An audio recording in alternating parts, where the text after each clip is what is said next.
will now hopefully stop saying things like, well, we've never seen the best of Ibrahimovic. Well, yes and no. I would have agreed with that a few years ago. But in all seriousness, in the last 3 or 4 years, although he hasn't scored one of the goals like that every game, the last 3 or 4 years, I've been very impressed with his performances. Whenever I've seen him in 90 minutes on telly in a major tournament or playing for Barcelona or Milan or whoever it may be, the last 3 or 4 years at least, he's played very well every time I've seen him. But of course the pundits, because they'd started off saying, oh, we've never seen the best of him, they can just continue just saying that, and I think it's wrong.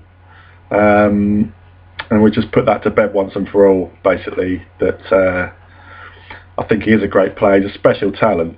And I mean, who else would have tried that? But the new Betfair advert, I think, is absolutely terrible. It's the one where he's in the pub watching a game, he's on his phone, and it's about the cash out thing that they've got on there. And he's surrounded by his friends all enjoying the game, and it's the Everton Man U game from last season, the 4-4. And he's obviously had a bet on Manchester United, and he's thinking about the cash out. But in that advert, if you watch it, he shows all the traits of a problem gambler. He's sweating, he's nervous, he feels like he's on his own because they keep shooting into him and then beyond. And then has a little celebration to himself.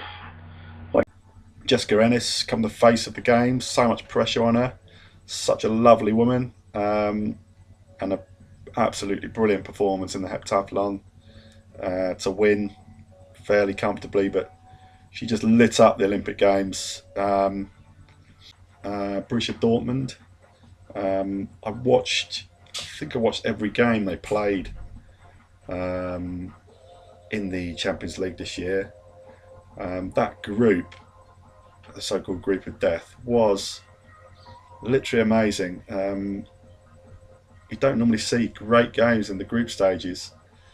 Think of the Real Madrid Man City game at the Bernabeu, Man City leading 2-1, and then Real Madrid coming back to win 3-2. A fantastic game.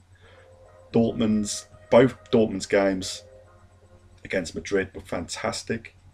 Dortmund were also fantastic against Man City. I mentioned the Europa League there. I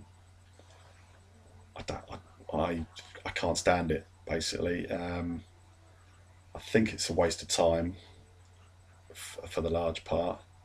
I think it's nice for the smaller clubs like Fulham the other year.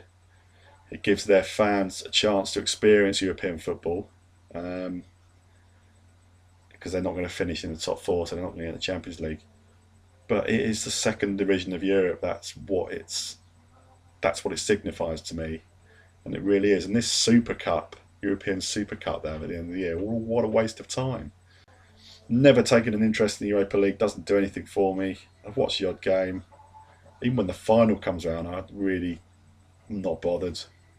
And it's a shame. The old UEFA Cup used to be prestigious, to win.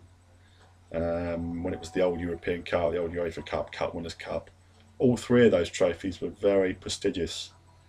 None more so than the European Cup. It hasn't grown in stature, I don't think. I think the teams that won the European Cup, the old European Cup, go down in history, and more often than not, it was the best team in Europe that won it. You can't argue, although it was a straight knockout competition.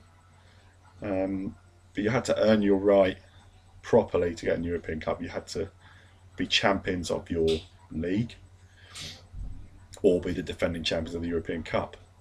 And going into February, the knockout stages, there's nothing like the old European Cup format with the old 2-leg home and away. There's something special about the 2-leg matches, and I cannot wait for that to get going. And that's it. Speak to you soon. Bye.